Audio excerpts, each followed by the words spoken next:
Semiconductor में कल हमने वो डायोड की रेजिस्टेंस और वीआई कैरेक्टरिस्टिक्स वो सब कर दिया था, ठीक है। अब हम दो तरह की हमने रेजिस्टेंस भी पढ़ ली। Good morning. Static and dynamic, दो तरह की रेजिस्टेंस भी हमने पढ़ ली है, स्टैटिक एंड डायनेमिक। तो अब जो अगली एप्लीकेशन है, अब हम डायोड को कहीं अप्लाई करेंगे तो नेक्स्ट एप्लीकेशन है या पहली एप्लीकेशन ये लगा दो, diode as a junction diode as a rectifier. ये हमारा टॉपिक का नाम है।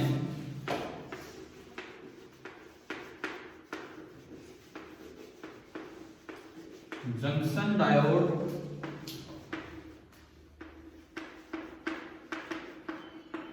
एज ए रेक्टिफायर, ये टॉपिक है। रेक्टिफायर क्या होता है? रेक्टिफायर किसको किस में कन्वर्ट करता है? एसी को डीसी में। एक ट्रांसफॉर्मर हमने पढ़ा होगा कभी, वो उसमें इनपुट भी एसी रहता है और आउटपुट भी ही एसी रहता है, ठीक है। रेक्टिफायर एक ऐसी डिवाइस है जो एसी को डीसी में कन्वर्ट करता है, और ये बहुत जरूरी है क्योंकि घर में आधी चीजें ऐसी होती हैं जो डीसी पे काम करती हैं, आधी ऐसी होती है जो एसी पे काम करती है। और पावर सप्लाई जो बाहर से आती है ओनली कैसी होती है? एसी। तो उन डिवाइसेस के अंदर पहले रेक्टिफायर लगा होगा कि आने दो एसी को, हम अपने आप पहले किस में कन्वर्ट कर लेंगे? डीसी में, और फिर वो काम करेगा, ठीक है। तो रेक्टिफायर इसका मतलब है कि it converts AC into DC. ये ब्रैकेट में लिख देना कि ये एक ऐसी डिवाइस है जो एसी को डीसी में कन्वर्ट कर रही होगी।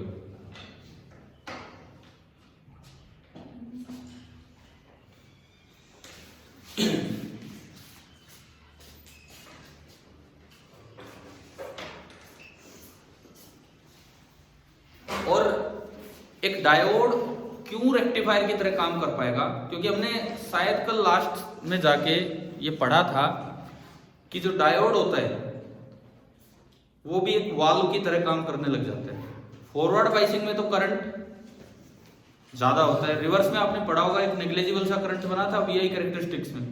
यानी कि एक डायोड खुद एक वाल्व की तरह काम कर रहा होता है, डायोड सिंपली एक वाल्व की तरह काम कर रहा होता है। तो इसीलिए वो भी एक रेक्टिफायर बन जाएगा कि वो एक साइड का करंट जाने देगा, एक साइड का नहीं जाने देगा। देखो, अगर मैं सिंपल एक आइडियल डायोड की बात करूं, सिंपल एक आइडियल डायोड की बात करूं,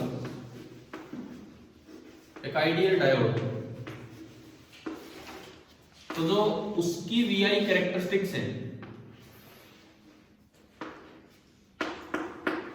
अगर मैं बिल्कुल ही आइडियल डायोड की बात कर रहा हूं तो उसकी जो वीआई कैरेक्टरिस्टिक्स है, रिवर्स बाइसिंग में तो बिल्कुल करंट कितना देगा? 0। रिवर्स बाइसिंग में तो करंट देगा ही नहीं, करंट बिल्कुल 0।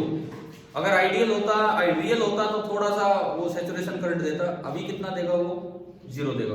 और फॉरवर्ड बाइसिंग में उसमें आइडियल बोल दिया तो एकदम से करंट बढ़ेगा। इसका क्या मतलब है? इसका ये मतलब है कि रिवर्स बाइसिंग में तो जो उसकी रेजिस्टेंस है कितनी है? इनफाइनाइट, करंट दे ही नहीं रहा है। और फॉरवर्ड बाइसिंग में उसकी रेजिस्टेंस कितनी है? 0। इनफाइनाइट रेजिस्टेंस का मतलब है acting like an open switch, and बिल्कुल 0 रेजिस्टेंस का मतलब है acting like a closed switch. देखिए, अगर इनफाइनाइट रेजिस्टेंस है तो जो भी आप वोल्टेज अप्लाई कर रहे हो सारी डायोड के पास आके अटक जाएगी, वो आगे कहीं पास ही नहीं करेगा, यानी कि उसकी रेजिस्टेंस इनफाइनाइट है। अगर क्लोज स्विच है, इसका ये मतलब है कि उसकी कोई रेजिस्टेंस नहीं है, तो उसके पास कोई वोल्टेज ही नहीं आ पाएगी। देखो, वोल्टेज आगे बढ़ नहीं रही, केवल क्या आएगा? करंट आएगा। हमने रियल की तो ग्राफ बनाया था, वो यूं बढ़ता है, इधर भी थोड़ा नीचे आएगा, फिर ब्रेकडाउन होगा ना। यहाँ नहीं, आइडियल डायोड में तो सीधी सी बात है भाई, आपने रिवर्स बाइस किया तो किस तरह काम करेगा? ओपन स्विच की तरह। और फॉरवर्ड बाइस किया तो किस तरह काम करेगा? क्लोज स्विच की तरह। और हम पढ़ने वाले हैं रेक्टिफायर। रेक्टिफायर मतलब जो एसी को किस में कन्वर्ट कर दे? डीसी में, ठीक है। तो हमारी ये जो एप्लीकेशन है that is junction diode as a rectifier, ये वाला काम हम अभी स्टडी कर रहे हैं। क्लियर है? तो आपने हेडिंग डाल दी, ये लिख दिया। अब उसके अंदर पहले आइडियल डायोड की वीआई कैरेक्टरिस्टिक क्या है और उसकी वर्किंग किस तरह इधर काम कर रहा है, किस तरह इधर, वो बता दीजिए।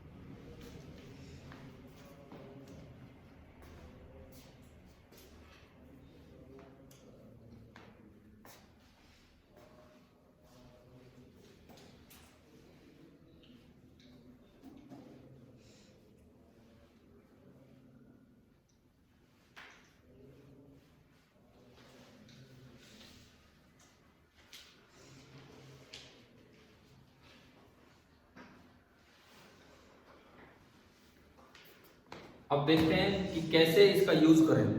तो हम जो डायोड्स बनाएंगे वो आइडियल मान के चलेंगे, कि जो भी हम डायोड बना रहे हैं वो आइडियल डायोड है, ये हम मान के चलेंगे। ठीक है। दो तरह के रेक्टिफायर हम पढ़ते हैं, एक को बोलते हैं हाफ वेव रेक्टिफायर और एक को बोलते हैं फुल वेव रेक्टिफायर। तो सबसे पहले आइडियल डायोड आपने बताया, इसके बाद देखिए half wave rectifier. Ideal diode बताने के बाद अब आप लिखेंगे हाफ वेव रेक्टिफायर।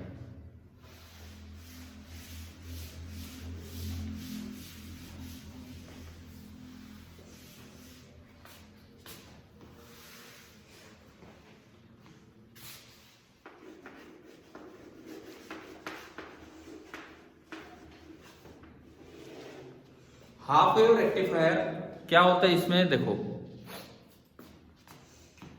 मैं एक बार अरेंजमेंट की तरफ आता हूं, पहले इधर ध्यान दो, उसके बाद बनाएंगे क्योंकि मैं उसमें कुछ ऐड करूंगा फिर इधर उधर। इसमें सिंपल सी अरेंजमेंट है कि जैसे ये कोई लोड है, एसी और डीसी में फर्क क्या होता है, लोड जो है वो कैसे पहचाने कि इसको एसी सप्लाई मिल रही है कि डीसी। अगर बार बार इसमें करंट की डायरेक्शन चेंज हो रही है तो क्या होगा, एसी। और अगर करंट एक ही डायरेक्शन में चले तो डीसी। मान लो मैग्नीट्यूड चेंज हो रहा है बार बार और डायरेक्शन चेंज नहीं हो रही तो वो एसी है कि डीसी है। मैग्नीट्यूड बार बार चेंज हो रहा है, डायरेक्शन चेंज नहीं हो रही है, डीसी, वो डीसी की कैटेगरी में है। ठीक है। तो यहां हम देखते हैं ये आर है, आर इसका रेजिस्टेंस है, मुझे इस लोड में सप्लाई जो देनी है कैसी देनी होगी, क्या हम बनाना चाह रहे हैं, रेक्टिफायर। मतलब इसको लगे कि बाहर क्या मिल रहा है, इसको एसी, फिर इस लोड को लगे कि इसको क्या मिल रहा है, डीसी। देखो मैं एक ऐसी चीज चाहता हूं कि इस लोड को नजर आए कि भाई तेरे को तो डीसी सप्लाई मिली है, और आप दे कैसी सप्लाई रहे हो इधर से, एसी। तो जो एसी को डीसी में कन्वर्ट कर दे उसे ही क्या बोलते हैं, रेक्टिफायर। और रेक्टिफायर के तौर पे हाफ वेव रेक्टिफायर बड़ा आसान है, बड़ा आसान है, केवल एक डायग्राम, केवल एक डायोड, केवल एक डायोड। आप अगर एक डायोड यूं लगा दे और नीचे सीधा रहने दे तो ये एसी को किस में कन्वर्ट करवा देगा, डीसी। ठीक है, कैसे अब उसको समझेंगे, लेकिन पहले इधर ध्यान दो, ये एसी है। अब एसी बनाने को तो हम सीधा वो सिंबल बना सकते हैं एसी वाला, सर्कल बना के वो, लेकिन क्या होता है इलेक्ट्रॉनिक डिवाइसेस बहुत कम वोल्टेज पे काम करती हैं, तो अक्सर हमारी सप्लाई तो 220 वोल्ट की है, काफी ज्यादा है। तो उसको थोड़ा कम करने के लिए पहले हम हाई वोल्टेज एसी को लो वोल्टेज एसी करने के लिए क्या यूज करें, स्टेप डाउन ट्रांसफार्मर। ठीक है। तो यहां पे ना एक ट्रांसफार्मर की सेकेंडरी हम बना देंगे,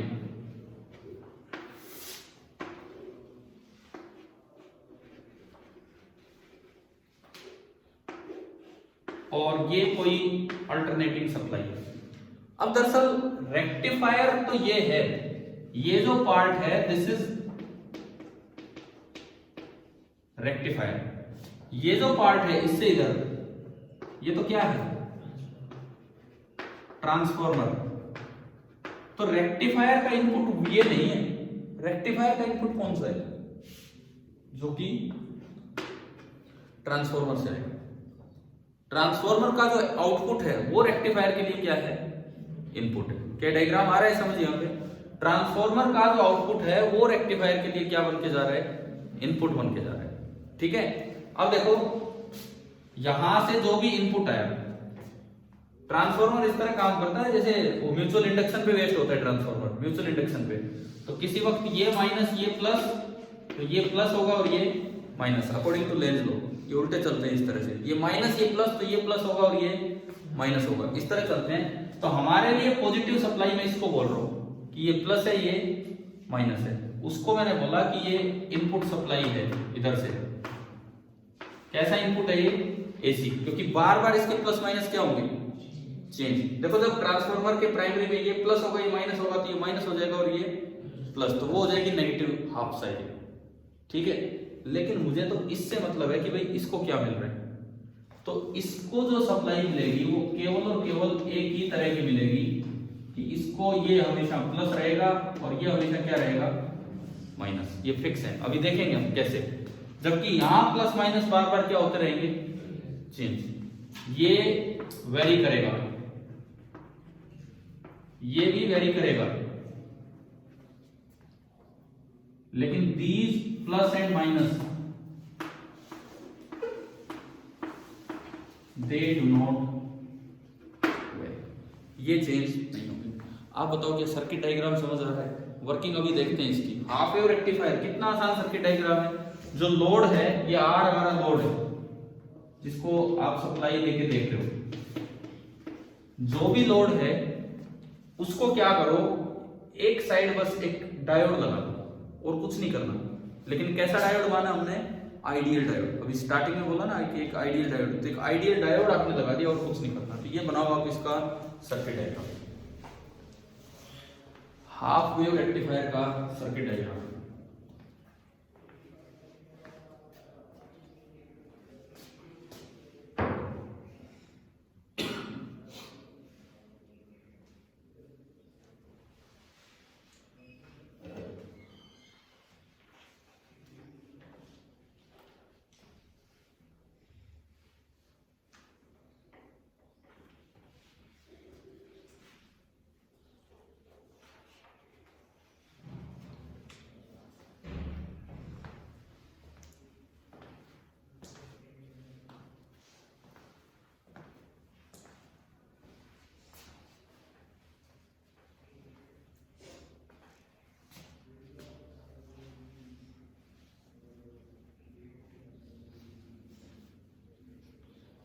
क्या सर्किट डायग्राम समझ आ गया क्या है? ठीक है, ये वेरी कर रहे हैं मतलब ये एसी है, और वहां वेरी नहीं करेंगे मतलब वो डीसी है। मैग्नीट्यूड चाहे चेंज हो, डायरेक्शन चेंज नहीं हो।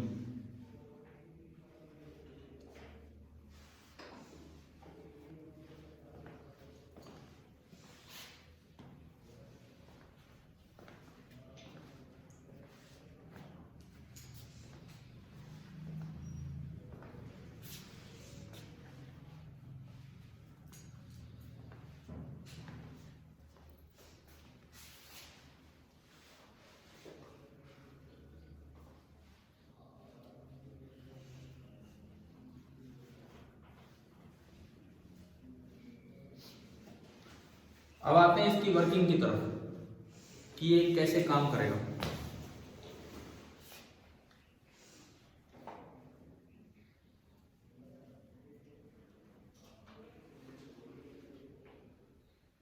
देखिए वर्किंग को दो पार्ट में डिफाइन एक्सप्लेन करना है।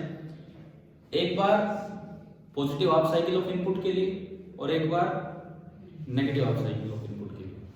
तो वर्किंग, ये डायग्राम होने के बाद working step first for positive half cycle of input. Working दो स्टेप में, पहला step for positive half cycle of input, input की पॉजिटिव हाफ साइकिल के लिए, for positive half cycle of input.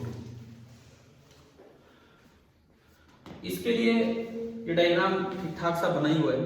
इधर देखो, ये पॉजिटिव हाफ साइकिल इसे बोलते हैं जब यहाँ प्लस और यहाँ माइनस हो, थ्रू म्यूचुअल इंडक्शन ही आता है। ये पीछे की बात हमें नहीं स्टडी करनी है, ऐसा तब होता है जब यहाँ माइनस और यहाँ प्लस हो, उसको पढ़ा रहने दो, आगे देखना हमें। ये प्लस, तो P के पास तो आया हुआ है प्लस, और ये माइनस, तो n की साइड क्या आया हुआ है माइनस। तो यूं बताओ ये डायोड फॉरवर्ड बायस है कि reverse bias? Forward bias. Forward biased ideal diode close switch की तरह काम करता है कि ओपन स्विच की तरह? क्लोज स्विच की तरह। तो ये जो मैं अगर इसमें डायोड हटा के दोबारा बनाएंगे आप ये डायग्राम, लेकिन पहले सुनो क्या चेंज करके बनाना है। डायोड हटा के मैं दिखाऊं तो ये ऐसे में दिखा सकता हूं कि ये टच हो रहा है, क्लोज स्विच की तरह काम कर रहा है, ठीक है। अब ये तो कनेक्टिंग वायर ही बन गई, इसको हटाओ, ये वेरी और ये सब बार बार लिखने की जरूरत नहीं है। यहां से इनपुट एसी आ रहा है, ये प्लस है ये माइनस है, ठीक है। ये तो एक कनेक्टिंग वायर ही तो बन गई। तो अगर ये प्लस है तो ये भी क्या मिलेगा बाहर? प्लस ही मिलेगा, ठीक है। और अगर ये माइनस है, ये कनेक्टिंग वायर है, तो ये भी बाहर क्या मिलेगा? माइनस। तो ये प्लस है ये माइनस है, रजिस्टर में अगर ये प्लस ये माइनस है तो करंट कैसे जा रहा होगा? दिस इज लोड करंट की डायरेक्शन। अगर मैं इसके टर्मिनल्स को नाम दूं ए बी, तो करंट केवल कहां से कहां जा रहा है? ए टू बी। तो भाई ये डायग्राम बनाओ, बार बार ये ट्रांसफार्मर रेक्टिफायर अलग अलग लिखने की जरूरत नहीं है ना, इनको ऐसे दिखाने की जरूरत है। ये इसका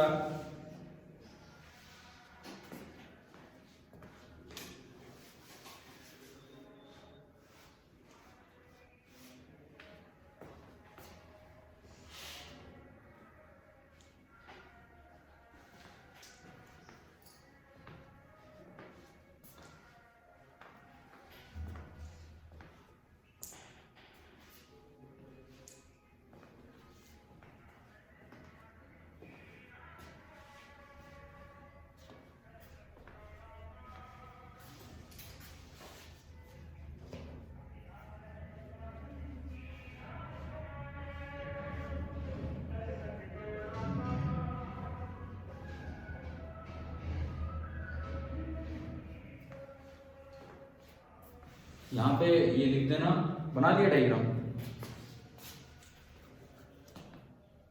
स्टेप तो समझ आ रहा है ना वर्किंग का? क्या है पहला स्टेप? तो यहां पे एक लाइन ये लिख दो, since the diode is forward biased, since the diode is forward biased, it acts as a closed switch.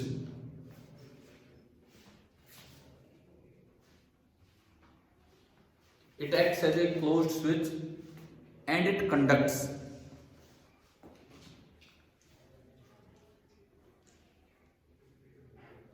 And it conducts. क्या यहां तक समझ आ गया? और हमें लोड में करंट की डायरेक्शन पता लग गई, वो सब आपने डायग्राम में ही दिखा दिया। अब दूसरा पार्ट, पहली हेडिंग में क्या लिखा था? ड्यूरिंग पॉजिटिव हाफ साइकिल, अब लिखो during negative half cycle. Step second,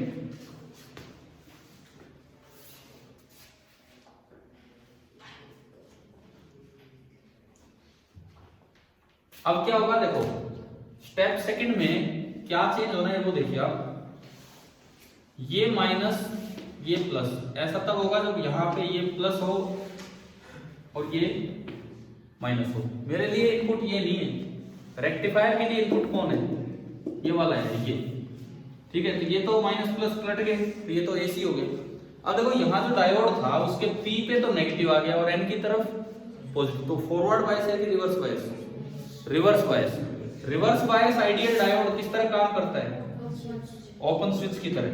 तो ये यहाँ पे ना एक ओपन स्विच हो जाएगा, तो क्या ये करंट फ्लो करेगा? करंट ही फ्लो नहीं करेगा, तो आईएल कितना हो गया? 0। तो कोई एरो लगाने की जरूरत नहीं है। तो अब बताओ क्या बाहर सप्लाई मिल रही है? क्या बाहर सप्लाई मिली है इस समय? यानी कि V आउटपुट इस वक्त कितना है? 0। तो अब आप यूं बताओ क्या पलटे हैं प्लस माइनस?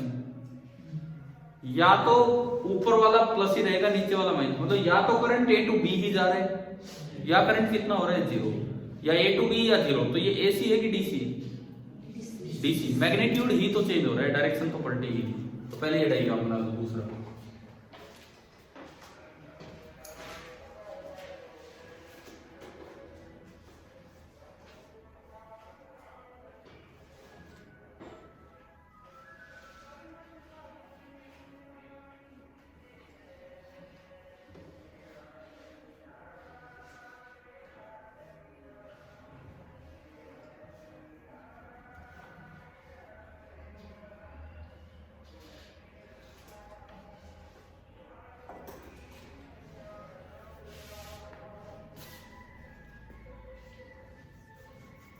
समझ आ गया ना, ये क्या है, आसान सी वर्किंग है। अब उस तरह की लाइन अगर हम यहां लिखें, बिल्कुल उसी तरह की लाइन जैसे वहां लिखी थी,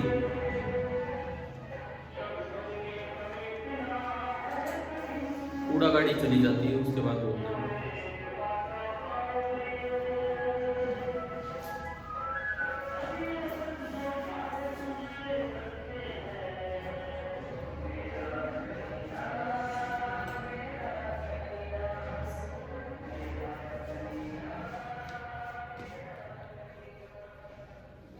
देखिए क्या लिखा था आपने वहां पे, उसी तरह का लिखते हैं कि since the diode is reverse biased, since the diode is reverse biased, it acts as, since the diode is reverse biased it acts as किस तरह, open switch and does not conduct।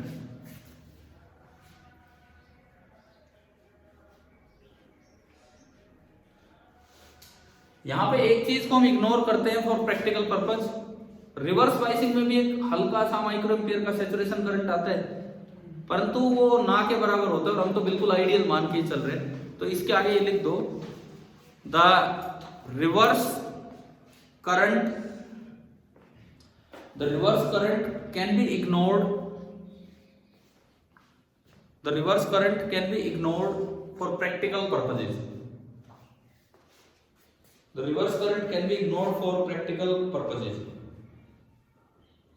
इसमें ना एक चीज का ध्यान रखना होता है, ऐसा ना हो कि ब्रेकडाउन हो जाए, क्योंकि अगर आपने कैरेक्टरिस्टिक में देखा हो तो ब्रेकडाउन होने के बाद रिवर्स करंट एकदम से बढ़ता है। तो एक चीज का बड़ा ध्यान रखना होता है रेक्टिफायर में कि जब उसकी रिवर्स बाइसिंग हो तो पीक वैल्यू ब्रेकडाउन वोल्टेज से कम रहे। क्या for practical purposes, for practical purposes can be ignored for practical purposes. लेकिन एक चीज का ध्यान रखना होगा कि अगर रिवर्स बाइसिंग में अप्लाइड वोल्टेज इतनी ज्यादा होगी कि उसकी ब्रेकडाउन से भी ज्यादा होगी तो फिर वो कंडक्ट कर जाएगा और फिर तो ये रेक्टिफायर की तरह काम ही नहीं कर पाएगा, या कहीं डिस्ट्रॉय हो जाएगा। ये तो आपने अभी जो लिखा है can be ignored for practical purposes, उससे आगे एक चीज और ऐड कर दो, the peak reverse voltage,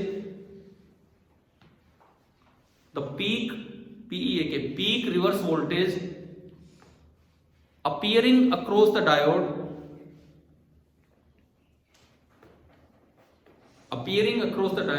should be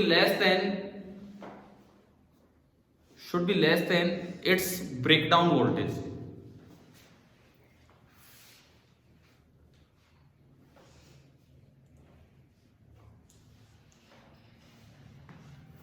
तो अब देखो, अब इस वर्किंग को समेटते हैं, दो पार्ट्स हो गए, स्टेप फर्स्ट स्टेप सेकंड, ठीक है। अब हम लिखते हैं कंक्लूजन कि यहां से इस वर्किंग से क्या कंक्लूजन मिलता है। कंक्लूजन ये है, आप बताओ क्या वोल्टेज मैग्नीट्यूड में चेंज हो रही है लोड के पास, मैग्नीट्यूड वाइज बिल्कुल हो रही है। पॉजिटिव साइकिल तो एज इट इज आ रही है तो बढ़ेगी, कम होगी, लेकिन नेगेटिव साइकिल आ नहीं रही है तो थोड़ी देर वोल्टेज कितनी रहेगी, 0।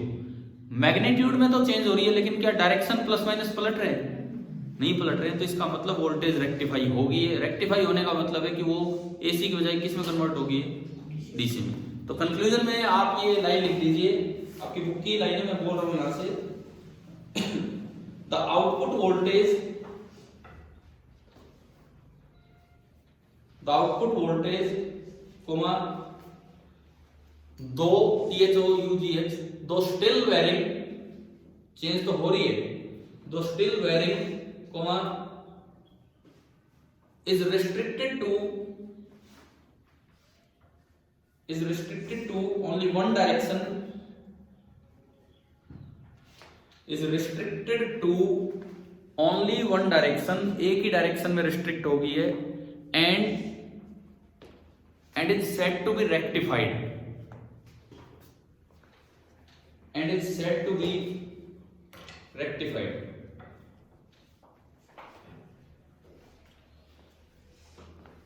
पहले सर्किट डायग्राम हुआ, उसके बाद आपने इसकी वर्किंग देखी 2 स्टेप में, समझ आया।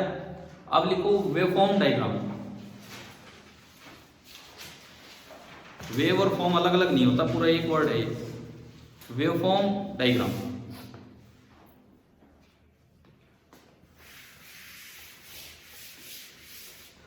देखिए वेवफॉर्म डायग्राम की मैं अगर बात करूं, इनपुट और आउटपुट वेवफॉर्म को कंपेयर करना है और कुछ नहीं।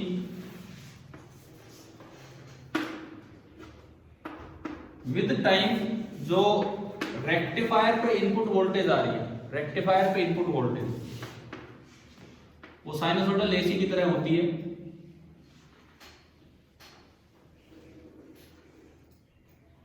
इस तरह से चलेगी, और ये कोई step up step down transformer नहीं बनना। तो जितनी वोल्टेज इसमें उतनी वोल्टेज आउटपुट में बनेगी, ठीक है।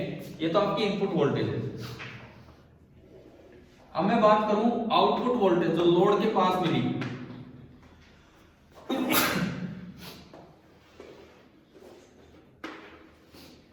ये पॉजिटिव साइकिल बोल दिया, ये नेगेटिव, ये पॉजिटिव ये नेगेटिव, ठीक है। थोड़ा सिमेट्रिकल करना है, छोटा बड़ा दिख रहा है लेकिन आप सिमेट्रिकल बनाना। अब देखो कैसा मिलेगा आउटपुट। जो पॉजिटिव साइकिल है वो तो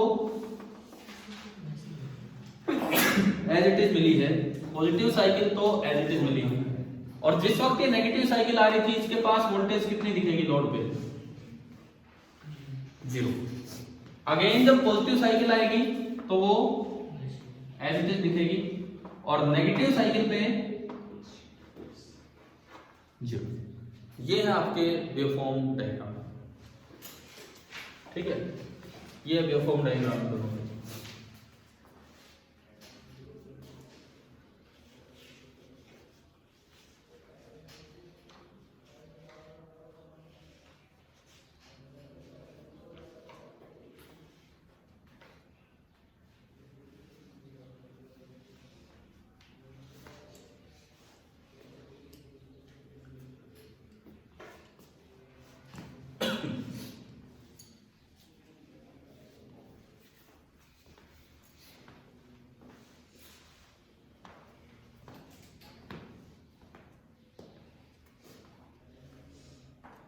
अब मैं दोनों साइकिल्स का टाइम पीरियड कंपेयर करूंगा। टाइम पीरियड, ये जो इनपुट साइकिल है ये यहां पूरी हुई है या यहां पे पूरी हुई? यहां पहले पूरी हुई है, यहां बाद में पूरी हुई? हाँ जी बताओ, कहां पे कंप्लीट हो रही है? पता लग रहा है ना, ये बाद में कंप्लीट हो रही है, ठीक है। तो यानी कि ये है time period input, time period of input cycle ये है। अब ये बताओ आउटपुट का टाइम पीरियड इतना ही है, इससे आधा है, इससे डबल है? Time period of output cycle उतना ही है, उससे हाफ है या उससे डबल है? बताओ भाई, कोई जवाब दो आप लोगों में से। डबल है रिचा, कितना है? उतना ही है कि हाफ है कि डबल है? उतना ही। देखो डबल बताने वाले तो सबसे बड़ी बेवकूफी कर रहे हैं। डबल तो मतलब कहीं दिख ही नहीं रहा, कहां से डबल है? ज्यादा से ज्यादा किसी के दिमाग में आ जाए कि हाफ है, हाफ कोई सोच सकता है, लेकिन हाफ टाइम पीरियड नहीं है। क्या इतनी देर के बाद साइकिल रिपीट हो रही है? आप इसे यूं देखो जैसे एक उल्टी चम्मच हो, एक उल्टी चम्मच रखी हुई है, फिर दोबारा फिर से उल्टी चम्मच रखी हुई है, फिर यानी कि ये साइकिल रिपीट कहां जाके हो रही है? यहां। तो ये है टाइम पीरियड ऑफ आउटपुट। और क्या दोनों बराबर हैं कि नहीं? इसका मतलब T out is equal to T इन।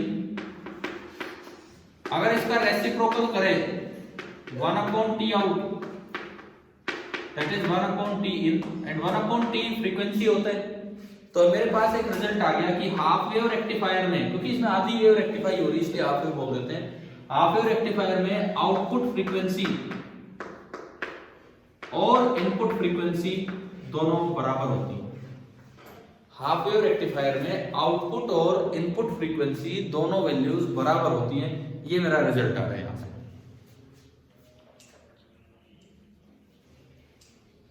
समझ आ गया ना सभी को, है ना?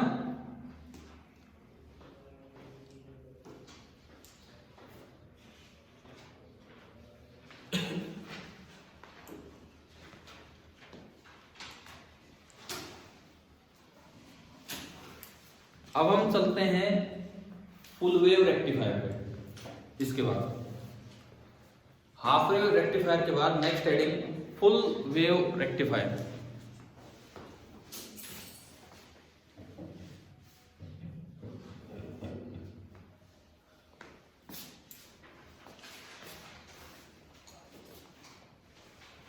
जो हमारी अगली हेडिंग है that is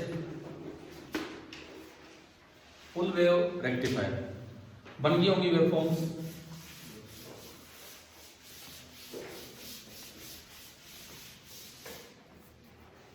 full wave rectifier में हम जो स्पेशली पढ़ते हैं वो होता है सेंटर टैप। हम जो पढ़ते हैं वो फुल वेव में एक और भी होता है ब्रिज रेक्टिफायर, दो होते हैं, लेकिन हम जो पढ़ते हैं वो होता है सेंटर टैप। लास्ट में बता देंगे आपको ब्रिज भी क्या होता है, लेकिन मेनली हमें ये पढ़ना है centre tap full wave rectifier इस तरह का, ठीक है।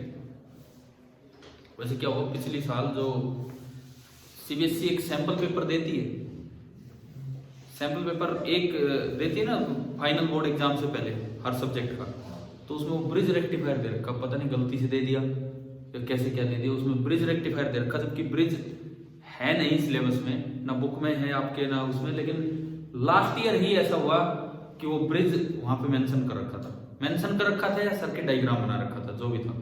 पर फिर भी हम तो पढ़ते हैं हर बार, लेकिन डिटेल में कौन सा पढ़ रहे होते हैं, सेंटर टैप, ठीक है। पहले सेंटर टैप पे ही चलेंगे। दरअसल ये सेंटर टैप वर्ड ट्रांसफॉर्मर के साथ बनाया गया है। मेरे पास रखा भी है सेंटर टैप ट्रांसफॉर्मर, मैं दिखा दूंगा आपको कैसा है। वो भी एक प्रोजेक्ट कोई बना रहे थे, उसमें लगाने के लिए खरीद के लाए थे। इतना बड़ा नहीं भाई, कभी सोचे ट्रांसफॉर्मर तो बड़े बड़े होते हैं, छोटा सा सेंटर टैप ट्रांसफॉर्मर क्या होता है देखो इधर, क्योंकि उसी का यूज इसमें होगा फुल वेव रेक्टिफायर में। इस तरह का अरेंजमेंट होता है। ये एक ट्रांसफॉर्मर है, इसमें इनपुट कुछ एसी आने हैं। यहां पे सेंटर टैप जो ट्रांसफॉर्मर होते हैं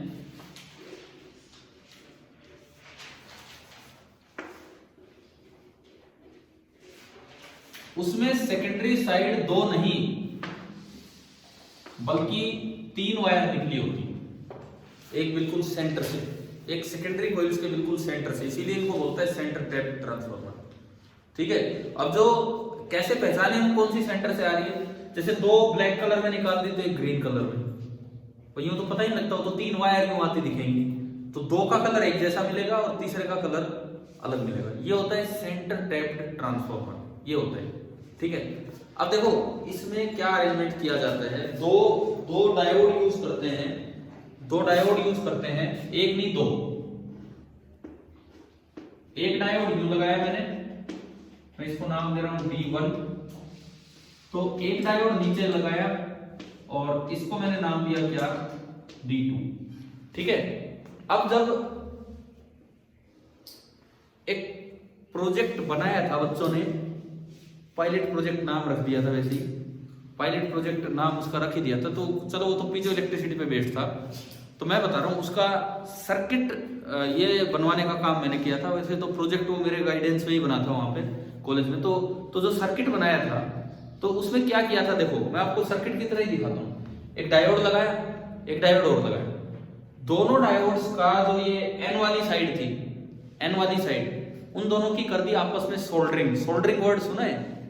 अरे वो गर्म सा वो रहता है, उसको चिपका देते हैं ना, यूं कनेक्ट नहीं होते ये वायर, ये अलग तरह की वायर होती है, सोल्डर करनी पड़ती है। तो आपने क्या किया, इन दोनों की सोल्डरिंग कर दी, ये लो और भाई ये लो। क्या था, मान लो ट्रांसफॉर्मर से ये ब्लैक वायर है, ये भी ब्लैक वायर है, तो हमने क्या किया, दोनों ब्लैक वायर डायोड में लगाई, ठीक है, और फिर उन दोनों की आगे क्या कर दिया आपने, सोल्डरिंग कर दी। उसके बाद क्या किया, यहां और यहां इनके बीच में एक लोड लगाना है। तो ट्रांसफॉर्मर से तीसरी वायर निकल रही थी, सपोज ग्रीन कलर हो, कैसा भी कलर हो, अलग कलर था, तो एक लोड रेजिस्टेंस था, कुछ भी बल्ब था, वहां पे बल्ब लगाया, कुछ भी लगाया, तो इसके और इसके बीच में आप क्या लगा दीजिए, वहां पे लोड लगा दीजिए। आपकी बुक में अब ये दो तरीके से दिखाया जाता है डायग्राम, मैं बताता हूँ। आपकी एनसीईआरटी बुक में अच्छे से दिखा रखा है, दो तरीके से दिखाए जाते हैं। एनसीईआरटी टेक्स्ट बुक में पेज नंबर 484 है मेरी बुक में, आप एक बार देखिए अपनी किताब में, जो भी अगर पेज नंबर अलग भी हो तो। एनसीईआरटी टेक्स्ट बुक में बहुत अच्छे से दिखा रखा है कि अलग से आगे लोड निकाल के और कनेक्ट कर रखा है। देखो एक ये पॉइंट है, एक ये पॉइंट लिया सोल्डर्ड पॉइंट, और एक ये पॉइंट लिया, ठीक है, ये वाला पॉइंट कहीं से भी इसे निकाल दो, कहीं से भी, और इन दोनों के बीच में यहां क्या लगा दिया आपने,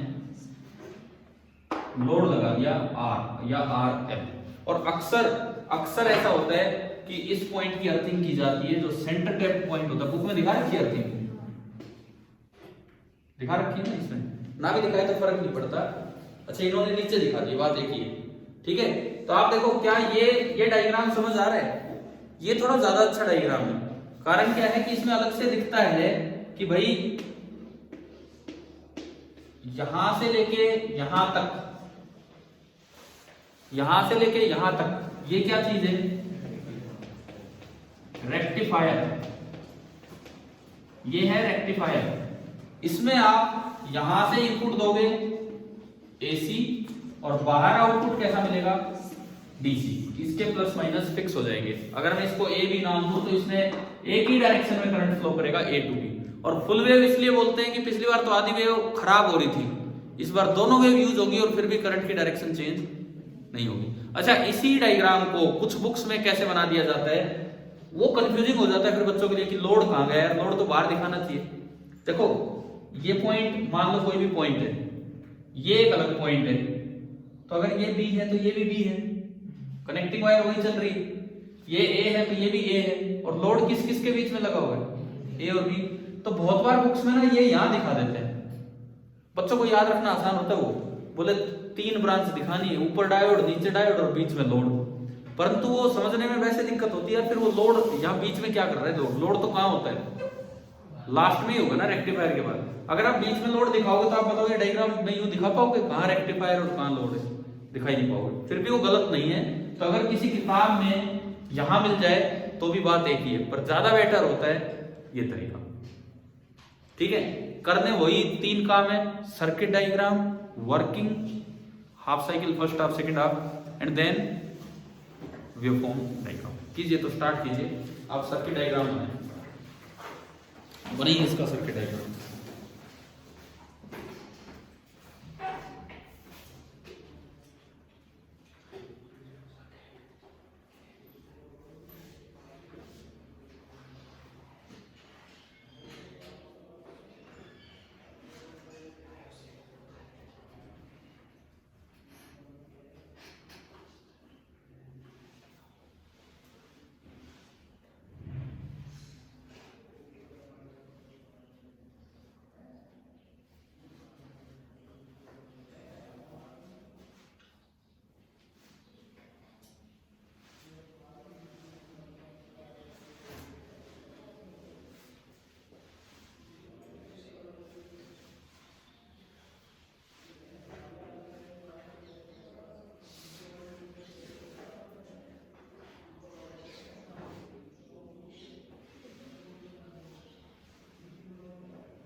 ये है नहीं, फिर इसका तो बुरा हाल हो गया। मुझे लगता है एक वायर तो मुझसे ही खा गए। अरे यार जो दिखाने के लिए लाए थे वो तो गायब ही। सुनो, ये वो प्रोजेक्ट था और इसमें आगे बल्ब लगाए थे और सच में वो ग्लो भी करने लगे थे उस प्रोजेक्ट में। ग्लो किस तरीके से करने लगे थे? वाइब्रेशन से, हाँ, एनर्जी प्रोड्यूस हो गई थी वाइब्रेशन से। और जो पूरा प्रोजेक्ट जो बच्चों ने बनाया था उसमें ये तो केवल सर्किट पार्ट था उसका। लड़कियों ने उसे काफी सुंदर बना दिया था, सर्किट नहीं बने थे उनसे, बाकी बहुत सुंदर बना दिया था कि पुल बना दिया, ठीक है। अरे ये बता रहा है, ये ऐसे था, नीचे रोड जा रहा है, ऊपर पुल जा रहा है। ये देखो, ये पुल से भी वाइब्रेशन लेने का काम ये कर रहा था, पुल से वाइब्रेशन लेने का काम ये कर रहा था, और नीचे जो रोड जा रहा है उससे वाइब्रेशन लेने का काम। खिलौने ले आए थे खरीद के 10-15, और फिर जब प्रोजेक्ट काम करवाना था तो इस पे खिलौने चला रहे हैं, मतलब गाड़ियां चला रहे हैं, ये था, ठीक है। वो सब एक अलग कॉन्सेप्ट है, पीजो इलेक्ट्रिसिटी। उसमें जो हमारा रेक्टिफायर का यूज हुआ था वो क्या था कि ये जो यहाँ ट्रांसफॉर्मर लगा हुआ है, एक ट्रांसफॉर्मर, ये था आपका सेंटर टैप ट्रांसफॉर्मर खरीद के लाए थे। इसमें इनपुट साइड तो 2 ही वायर थी, आउटपुट साइड 3 थी। एक ग्रीन, बीच वाला ब्लैक था, एक और ग्रीन था वो अभी गायब हो गई है, कोई तोड़ ले गया जैसा भी हुआ है। तो ये ग्रीन, ब्लैक और थर्ड वायर और निकली थी। तो यहां से क्या किया था, जो 2 ग्रीन वाली थी सबसे पहले उनकी आपस में सोल्डरिंग कर दी। 2 ग्रीन वाली मतलब ये और ये, इन दोनों की आपस में सोल्डरिंग की। फिर जो ब्लैक वाली वायर थी, ब्लैक वाली वायर, वो बीच वाली वायर है, उसमें और सोल्डर्ड वायर के बीच में आपने क्या लगाया था, एक लोड कनेक्ट किया था, समझ रहे हो। और तो ये तो एक छोटा सा हिस्सा था उसका, हमने आपको डायोड भी नहीं दिखाया वैसे तो अभी तक, ठीक है। इसमें से डायोड भी कोई उखाड़ देगा, कोई नहीं, मैं आपको दिखाऊंगा डायोड को कैसे क्या होता है। परंतु ये सर्किट वाले जो चैप्टर हैं बड़े अच्छे चैप्टर हैं, यूं समझने में भी कि भाई किस तरह से बनाने होते हैं। अच्छा, ये हो गया यहां तक। अब आओ वर्किंग पे। वर्किंग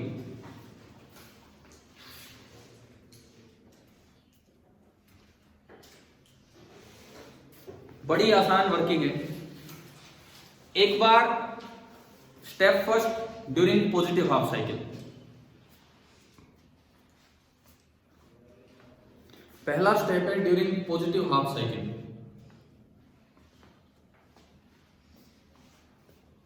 पॉजिटिव हाफ साइकिल में आप यही देखो, हम किसे बोलेंगे पॉजिटिव हाफ साइकिल, जब ये तो प्लस होगा और ये माइनस। ऐसा तब होगा जब इधर से ये माइनस और ये प्लस हो। अच्छा, ये अर्थिंग कर रखी है तो ये कितने पे है, 0 पे, ठीक है, ये 0 पे है। ये सीधा जुड़ा हुआ है यहां इधर। इसका मतलब क्या है, देखिए ये दोनों तो साइड आपकी 0-0 पे हो गई, 0-0 पे, और ये प्लस पे है और ये 0 के मुकाबले माइनस पे। भाई ये तो इधर से गया ना, ये 0, ये प्लस पे है, ये माइनस पे, तो 0 के मुकाबले प्लस हाई पोटेंशियल है और 0 के मुकाबले माइनस लो पोटेंशियल है। तो इसमें तो P लो पे है और N हाई पे है। तो ये डायोड फॉरवर्ड बायस है कि reverse bias? Reverse bias diode किस तरह काम करेगा, ओपन स्विच। तो ये वाला जो डायोड है ये तो ना ऐसा बनेगा, ऐसा ऐसा D2। इधर आओ, ये 0 पे और इसके मुकाबले ये प्लस, तो P हाई पे है, तो ये फॉरवर्ड बायस। तो ये किस तरह काम करेगा, क्लोज स्विच। जो D1 है वो आपका काम करेगा क्लोज स्विच की तरह। अब देखो करंट फ्लो देखते हैं, करंट फ्लो कैसे बना, करंट फ्लो कैसे बना वो समझते हैं। इधर आओ, ये प्लस है, ये बैटरी की तरह काम करेगा, तो प्लस में से करंट निकलेगा। देखिए प्लस में से करंट निकला, यूं गया, यूं गया, इधर आया। क्या नीचे रास्ता है करंट के आने का? नहीं है, तो ओपन पड़ा है। तो सारा का सारा करंट उधर, फिर ये उधर, फिर ये उधर, और यूं, और ये बन गया करंट फ्लो। और इसमें करंट कहां से कहां जा रहा है, A to B। तो ड्यूरिंग पॉजिटिव हाफ साइकिल का अब आप ये दोबारा से बना के दिखा दो, बस जो काम की चीजें वो लिख लो यार। काम की क्या मतलब, रेक्टिफायर मत लिखना, सेंटर टैप मत लिखना, और तो बनाई दो। D1 फॉरवर्ड बायस हुआ, D2 रिवर्स बायस। 2 बार डायग्राम बनाना पड़ेगा और कुछ नहीं है इसमें।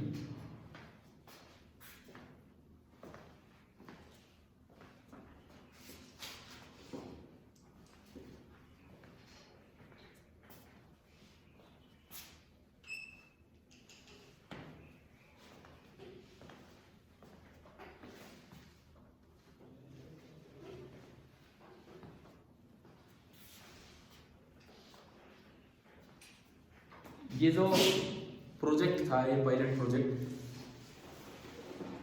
पीकेएसडी कॉलेज करीना, जिसका नाम पहले पीकेएसडी था, उसमें ये प्रेजेंट हुआ था और इसका कोई पोजीशन नहीं आई इस प्रोजेक्ट की, ना फर्स्ट ना सेकंड ना थर्ड, काफ़ी प्रोजेक्ट थे। लेकिन बाद में ये नारनौल कोई प्रतियोगिता थी इंटर जोनल, उस तरह से उसमें गया था तो उसमें सेकंड पोजीशन आई थी इसकी, ये था।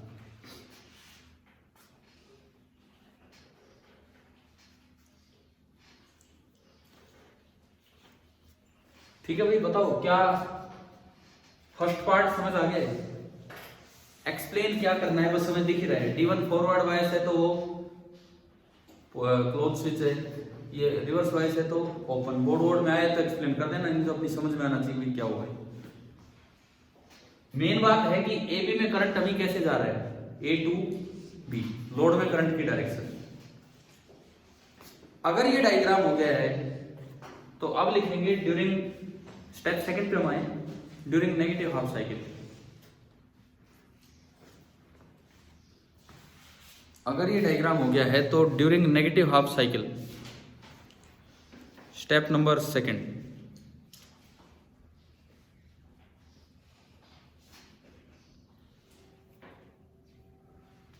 केवल और केवल लड़कियां प्रेजेंट है बस ऑनलाइन।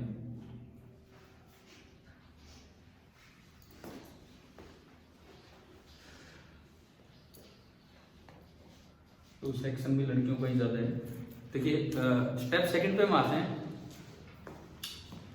क्या होना है इसमें चेंज, देखो आप तो बनाओगे अपने आप, मैं इसमें चेंज करके दिखाता हूं। सबसे पहली बात, ये बन गया क्या, ये बताओ बन गया, ये पूरा बन गया हो तो मैं मिटाऊं इसमें। किसी को बनाना है? कोई नहीं, जिसका नहीं बनाओ अपने आप ट्राई करना, फिर समझ में तो आ गया। स्टेप सेकंड देखो, स्टेप सेकंड में कैसे होगा। स्टेप सेकंड में नेगेटिव हाफ साइकिल में शुरू से ही हम कन्वर्ट करना स्टार्ट करें। नेगेटिव हाफ साइकिल में देखिए ये प्लस होगा और ये माइनस होगा, इस वजह से यहां ये पलट के ये माइनस और ये प्लस, ये जीरो वाली लाइन चल रही है, ये तो जीरो है दोनों साइड, लेकिन यहां पे ये माइनस हुआ और ये प्लस। जीरो के मुकाबले प्लस हाई पोटेंशियल, तो इधर तो P साइड थी, P हाई पे है तो ये फॉरवर्ड वाइज होगा कि रिवर्स वाइज, D2 फॉरवर्ड, तो D2 को तो आप क्लोज करके दिखाएंगे। देखो ऐसा नहीं होता कि कहीं माइनस हो तो वो रिवर्स वाइज ही होगा, हो सकता है ऐसे आ जाए ये वाला भी माइनस में, ये वाला भी माइनस में, ये -3 पे, -1 पे, ये n -3 पे और P -1 पे, तो -1 बड़ा होता है, potential is compared with sine. अगर n वाला -3 पे है और P वाला -1 पे है तो ये फॉरवर्ड वाइज है कि रिवर्स वाइज? फॉरवर्ड। अगर n वाला -3 पे है, -3 वोल्ट पे, और P साइड -1 वोल्ट पे है तो P साइड हाई वोल्ट पे है, तो वो कैसी वाइसिंग में काउंट होगी? फॉरवर्ड वाइसिंग। ठीक है, तो हमें कंपैरिजन ऐसे देखो, जीरो के मुकाबले नेगेटिव, तो D1 की कैसी वाइसिंग है? रिवर्स, क्योंकि इधर P था। D1 जीरो के मुकाबले नेगेटिव, तो D1 की कैसी वाइसिंग होगी? रिवर्स वाइसिंग। तो इसको कर दिया मैंने ओपन, इसको कर दिया ओपन। अब देखते हैं करंट की डायरेक्शन देखते हैं। पहले तो मुझे पिछले सारी डायरेक्शन हटानी पड़ेगी, आपको तो दोबारा डायग्राम ही बनाना पड़ेगा।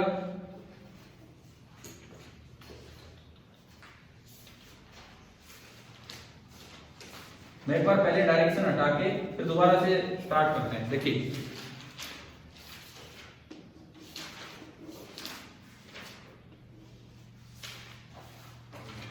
ये तो क्लोज स्विच है, वो ओपन स्विच है, ये सीधा लोड जुड़ा हुआ है, ये यहाँ पे यूं, यहाँ पे यूं। अब हम देखते हैं डायरेक्शन, दोबारा से देखते हैं डायरेक्शन क्या होगी क्या नहीं होगी। ये तो रेक्टिफायर वाली लाइन थी जो हम बना रहे थे डिवीजन, इस तरह से। देखो अब सुनो, इस बार ये प्लस है तो करंट यहां से निकलेगा, ये बैटरी की तरह काम करता है, तो करंट यहां से निकलेगा, यूं गया। अब देखिए पूरी डायरेक्शन देखना, ये ऑन है ना, ये ऑन है, ये वाला समझ आ रहा है, तो ये करंट यूं गया, ये करंट यूं गया। अब बताओ ऊपर जाएगा कि नहीं जाएगा? क्योंकि ऊपर ये ऑफ है तो ऊपर करंट नहीं जाएगा, तो ये करंट इधर मुड़ लेगा। अब ये क्या लोड में डायरेक्शन चेंज हुई है करंट की? नहीं हुई। तो लोड को लगेगा एसी है या डीसी है? डीसी। लोड को लगेगा डीसी है, डायरेक्शन ही चेंज नहीं हो रही।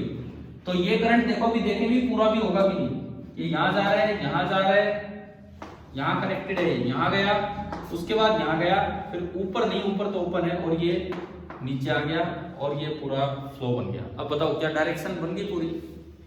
ठीक है, दोनों बार लोड को सप्लाई मिल रही है, लेकिन दोनों ही बार लोड में करंट कहां से कहां जा रहा है? ए टू बी। तो लोड के लिए ये क्या हो गया? डीसी हो गया। तो ये एक फुल वेव रेक्टिफायर है जिसने एसी को डीसी में कन्वर्ट कर दिया। ये एक फुल वेव रेक्टिफायर है। ठीक है, बना लो इसका।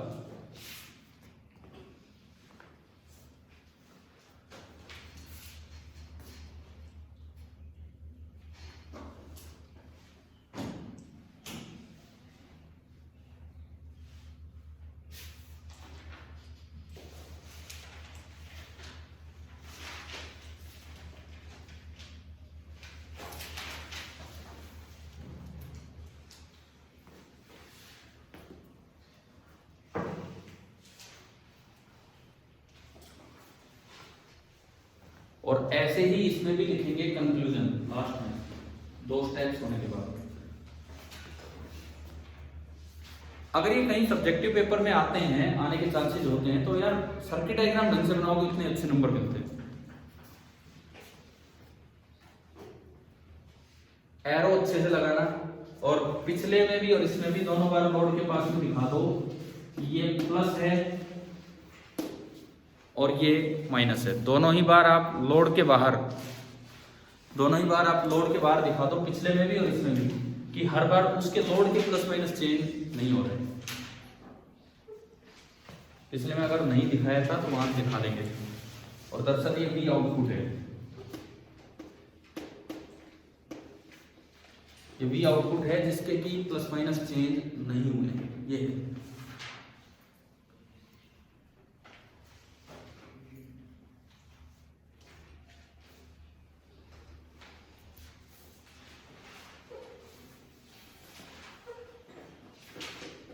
वर्किंग आ गई ना समझ? ठीक है, अब लिखो कंक्लूजन। इसके बाद आप लिखिए conclusion. we get an output voltage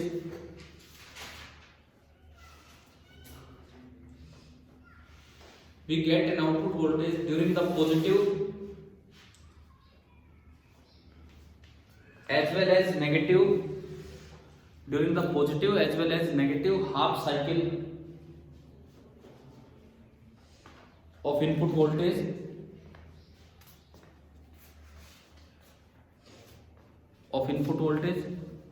ठीक है, दोनों बार आपको आउटपुट मिला है। The magnitude of output voltage varies,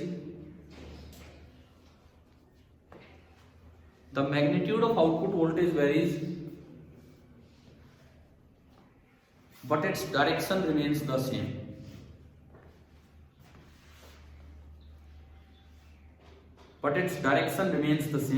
So it is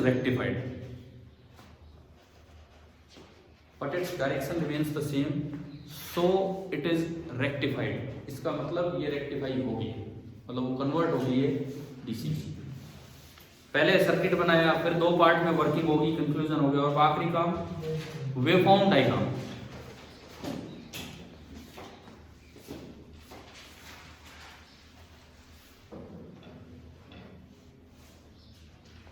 waveform diagram बनाना आसान है, फर्क ही क्या है? केवल जो पिछली बार आधी खत्म हो रही थी, इस बार वो भी आधी ऊपर ही बनानी पड़ेगी। मतलब ये बनेगा वेवफॉर्म डायग्राम विद टाइम। जो इनपुट साइकिल है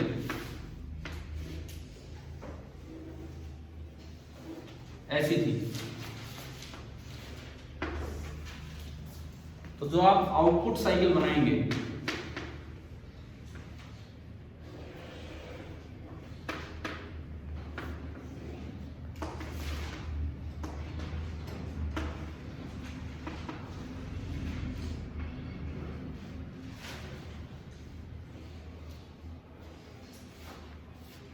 पहली साइकिल मिल पाई D1 डायोड की वजह से, ऊपर वाले डायोड की वजह से। पहली साइकिल में ऊपर वाला कंडक्ट कर रहा था, नीचे वाला नहीं कर रहा था। दूसरी हाफ साइकिल मिल पाई किसकी वजह से?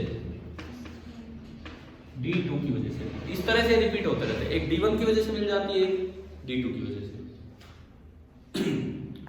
डायरेक्शन सर्किट डायग्राम में ढंग से दिखाना, कैसे कौन सा ओपन स्विच है, कौन सा क्लोज स्विच है, इस तरह से।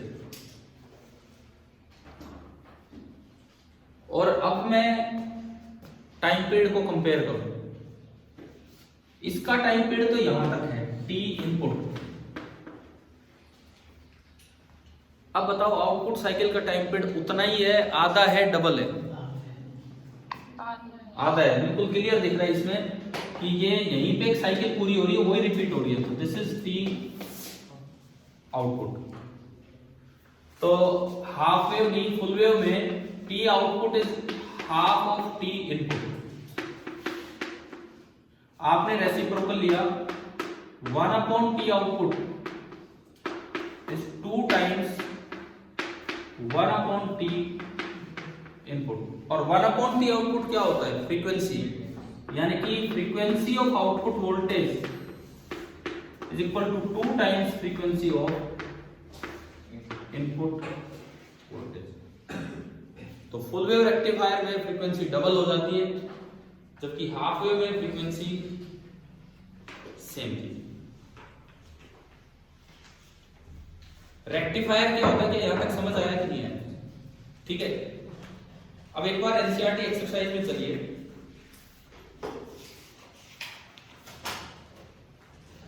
क्वेश्चन नंबर 8 देखो आप, एक्सरसाइज का क्वेश्चन नंबर 8।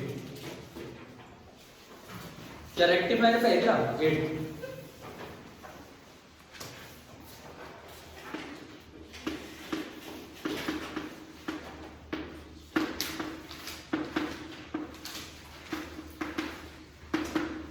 एक्सरसाइज नंबर 8 मतलब क्वेश्चन नंबर 8।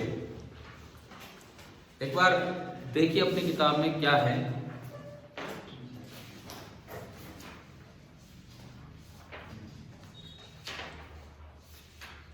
पढ़ दिया? क्वेश्चन पढ़ा आपने? मैं बोलता हूं, in half wave rectification, half wave rectification की बात कर रहे हैं। What is the output frequency of the input frequency is 50 hertz. अगर इनपुट फ्रीक्वेंसी 50 हर्ट्ज है तो हाफ वेव में आउटपुट कितनी होगी? 50 ही होगी। आज ही तो पढ़ा हमने कि सेम रहती है। उसके बाद ये लिखता है what is the output frequency of full wave rectifier for the same input. तो अभी अभी हम पढ़ गए, है ना। कई बार क्या होता है, दिमाग में डायग्राम रहता है, कोई उसमें डबल करी आता है, कोई इसमें आधी करी आता है, कोई कुछ करी आता है, तो आधा तो टाइम पीरियड होता है, फ्रीक्वेंसी तो डबल होती है। तो इस क्वेश्चन के जो आंसर आ गए कि अगर इनपुट हाफ वेव है तो आउटपुट 50 मिलेगा, और फुल वेव है तो डबल हो जाएगी, यानी कि 100 हर्ट्ज। तो अब आप ये बताओ, रेक्टिफायर समझ में आया कि नहीं इस क्लास में? देखो अभी वो है रेक्टिफायर। रेक्टिफायर की आउटपुट में कुछ वेरिएशंस बहुत ज्यादा हैं। ये डीसी इतने काम का नहीं होता। इसको थोड़ा स्मूथ बनाने के लिए यूज होता है फिल्टर। फिल्टर का इंटरनल सर्किट हमें नहीं पढ़ना, केवल ब्लॉक डायग्राम से देखना। उसमें भी कुछ, सुनो मेरी बात ध्यान से आप, रेक्टिफायर में बहुत ज्यादा वेरिएशंस हैं। उसको स्मूथ करने के लिए यूज होता है फिल्टर, जिसका सर्किट डायग्राम हमें नहीं पढ़ना, ब्लॉक डायग्राम से देखना है। लेकिन फिर आपने स्मूथ कर दिया, कई बार इनपुट में फ्लक्चुएशन होती है, तो उससे भी आउटपुट में फ्लक्चुएशन होगी। उनको खत्म करने के लिए यूज करते हैं जेनर डायोड। तो अगले जो 2 टॉपिक है, फिल्टर जो डिटेल में नहीं जाना है, एंड देन जेनर डायोड जो ढंग से पढ़ना है, जो अगली क्लास का काम होगा हमारा। और transformer, rectifier, filter and zener diode मिलके एक पूरी सप्लाई बनाते हैं, जिसको नाम दिया जाता है डीसी रेगुलेटेड पावर सप्लाई। जब ये टॉपिक पूरे होंगे तो उसके बाद ही हम बनाएंगे डीसी रेगुलेटेड पावर सप्लाई, और उसके बाद केवल ऑप्टो इलेक्ट्रॉनिक डिवाइसेस बच जाएंगे इस चैप्टर में। ठीक है भाई, आगे हम परसों मिलेंगे, अब परसों पढ़ेंगे। ठीक है, थैंक यू।